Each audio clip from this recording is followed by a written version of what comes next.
Welcome back, friends and family, to another episode of Let's Talk Herps. Real quick, just so you see what's going on the screen here, this is my adorable little snake, number 104, from my most recent litter of Brazilian rainbow boas.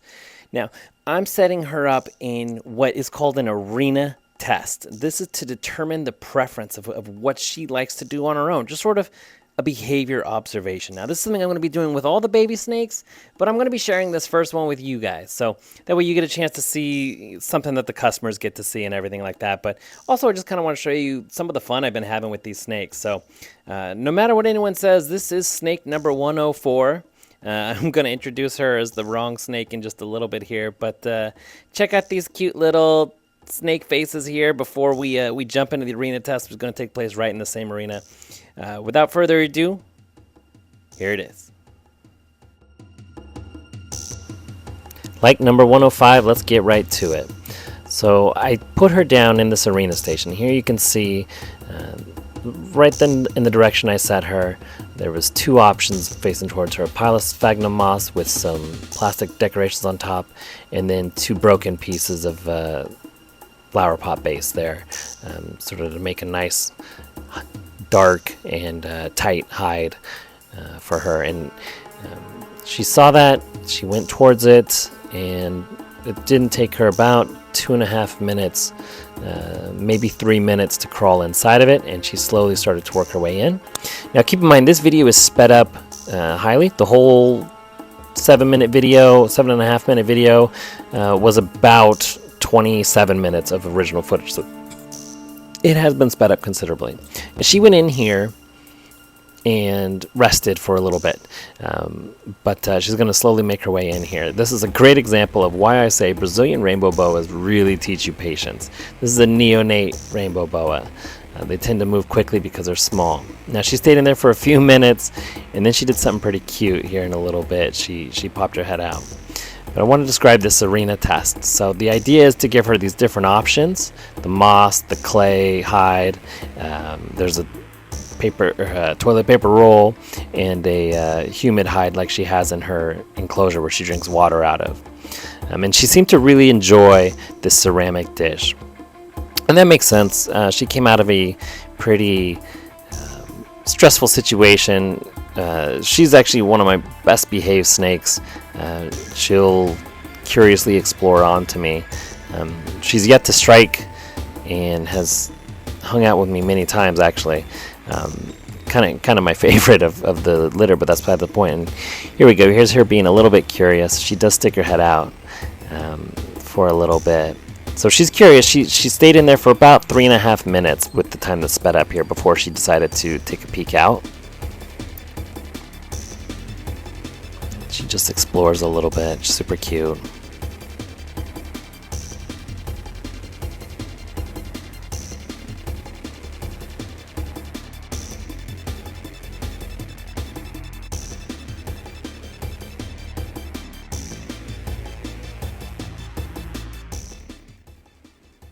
And I will be doing these arena tests for each of my snakes and keeping it with them, just so that wherever home they end up, those owners will know that information. They'll sort of get to see the snake, and maybe it'll come in handy and be able to understand the snake's behavior in terms of what they'll prefer. So I'll record each of those sessions and probably narrate them in a sense to this degree, because it's relatively simple. And she really stayed hidden there for 10 minutes in that hide, so I decided I'm going to take her out and bring her back in the enclosure again the second time, except just face her the other direction and see what she does. So here I thought she was going into the paper towel roll, but she didn't. She was actually just to the side of it, which is a interesting thing. You know, snakes love that thigmotaxis, love to be up against something, and we'll see more of that here in a second too. So I'm just going to readjust the angle of the camera a few times over the shot. I tried to stay away from it as much as possible, and I typically was. I was usually at least like 6 or 7 feet away from the tub at all times. So I had to adjust it just to get the angle here. But as I was saying, you know, I'll record all of these, and the people who really get to see it will always be my patrons and anyone looking to buy the snake. But yeah, otherwise they're not going to appear on the channel. So that's patrons like these good folks here that you'll see on the screen coming up right now. Thank you so much for being a part of supporting this channel. It really means the world to me.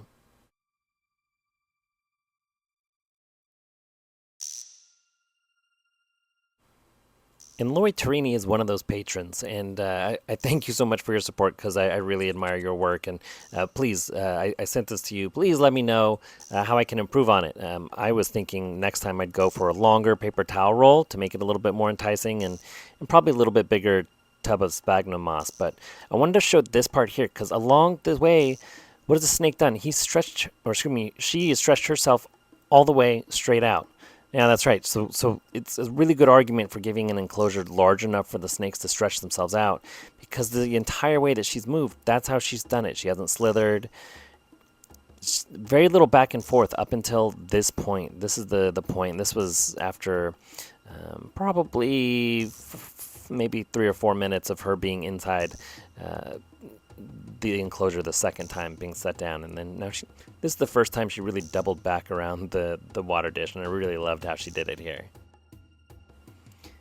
And sorry about the low camera angle and kind of the awkwardness of the tub. Again, the purpose of this was to stay away and just let the snake do what she wanted to do without me sort of interfering by distracting her or making her frightened. So I was there to step in if something happened.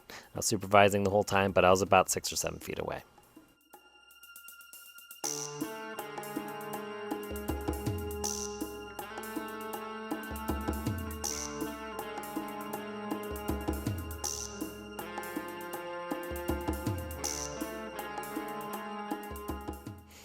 So she wasn't really interested in going in the water or didn't have time to explore and go up top and realize that that was a water dish. But this was really cool because I thought she was doing some really rainbow boa behavior here, and she just dove into that pile of sphagnum moss. And she has that in her tub. That's the same mixture. It's not from her tub, but it's the same. I just have some empty bins of that moss mixture ready. But she dove right into it, and she stuck her head out. And you'll see them do this in their enclosure. They'll stick their head out of little burrows throughout the night, and sometimes during the daytime when they're awake. And that's how you know they're awake. They just stick their head up. And it's a really kind of interesting behavior. They're waiting for food or just to sort of be safe in their burrow and have a look at while they're out there. So that's it. That was number 105's arena test. It is August 26, 2024. Please let me know if you have any thoughts or means of improvement. Thanks for watching.